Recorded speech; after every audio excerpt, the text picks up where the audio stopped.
যদি ভালোবেসে যদি আপনি ইন্তেকাল করে যান, আপনার যদি মরণ হয়ে যায়, মরণের সাথে সাথে কবরে যাওয়ার সাথে সাথে আল্লাহ আপনার কবরটাকে খোদা জান্নাত করে দেবে। জোরে হবে না সুবহানাল্লাহ? কি গো, সব কিছুর থেকে বেশি রাসূলুল্লাহকে ভালোবাসা হচ্ছে তো নাকি? কথা বলতে হবে। হচ্ছে আমাদের? দেখবেন কেমন ভালোবাসা। কিছুদিন আগে একটা বিষয় সকলেই খবর পেয়েছেন, জানেন যে ভারতের জমিনে একজন আমার রাসূলুল্লাহর উম্মত রাসূলকে ভালোবেসে আই লাভ মুহাম্মদ সাল্লাল্লাহু আলাইহি ওয়াসাল্লাম ব্যানার তৈরি করেছিল, ফেস্টুন করেছিল। শুনেছেন তো নাকি?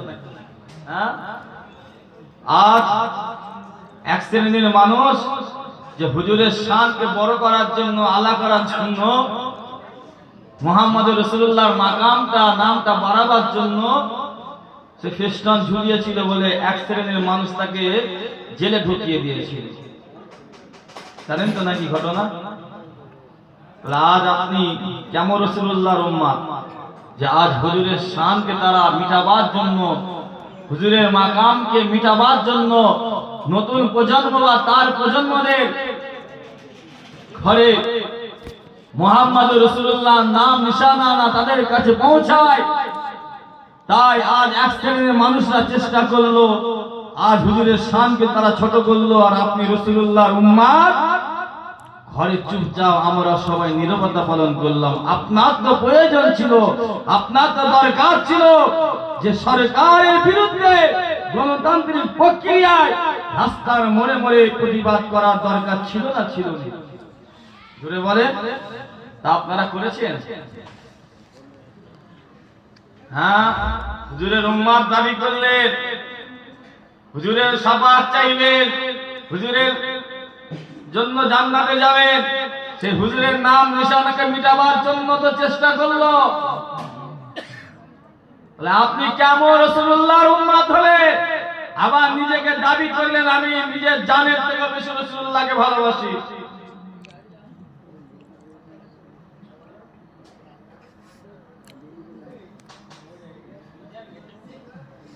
বাপ, রাসূলুল্লাহকে ভালোবাসতেই হবে, আপনাকে মহব্বত করতেই হবে। কেন? নবী ছাড়া নাজাত পাওয়া যাবে না, নবী ছাড়া নাজাত মিলবে না। যে আম্মা জান আমার আল্লাহটাকে আজকে সারা দিয়ে বিদায় নিয়েছে, জান্নাত পর্যন্ত ওই মাটাকে রাসূলুল্লাহর প্রয়োজন। পুলসিরাতের পোল যখন পার হবে, এখানে রাসূলুল্লাহ দাঁড়িয়ে থাকবে, ওইখানে রাসূলুল্লাহকে প্রয়োজন। আল্লাহর দয়া জান্নাতে যাবে, সেখানেও রাসূলুল্লাহকে প্রয়োজন। যদি আবার ওই মাটা যদি আল্লাহ না করে, যদি সে জাহান্নামে চলে যায়, আল্লাহ তার যদি কবরে আযাব দেয়, আমার রাসূলুল্লাহ ওই মাটার জন্য খোদার কাছে আবার সুপারিশ চাইবে। ঠিক না ভুল বলেন?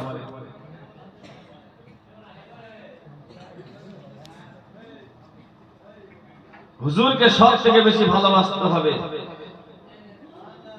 ছেলেরা, যুবকেরা, নওজওয়ানেরা ও আমার রাসূলুল্লাহর উম্মতেরা, শোনো শোনো, আজ মাথায় টুপি পেয়ে গেলেন, মুখে দাড়ি পেয়ে গেলেন, এলাকায় মসজিদ পেয়ে গেলেন, মাদ্রাসা পেয়ে গেলেন, কর্মস্থল পেয়ে গেলেন, বাড়িতে আল্লাহর কালামুল্লাহ শরীফ পেয়ে গেলেন।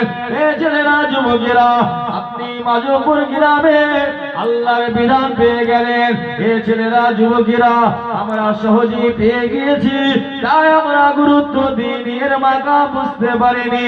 এই ছেলেরা, যুবকেরা, শোনো, লা ইলাহা ইল্লাল্লাহ ধর্ম তোমার এলাকায়, তোমার বাড়িতে, তোমার ঘরেতে পৌঁছাতে গিয়ে আমার রাসূলুল্লাহর উপরে কত অত্যাচার হয়েছে শোনো, আমার নবীর উপরে কত জুলুম হয়েছে শোনো।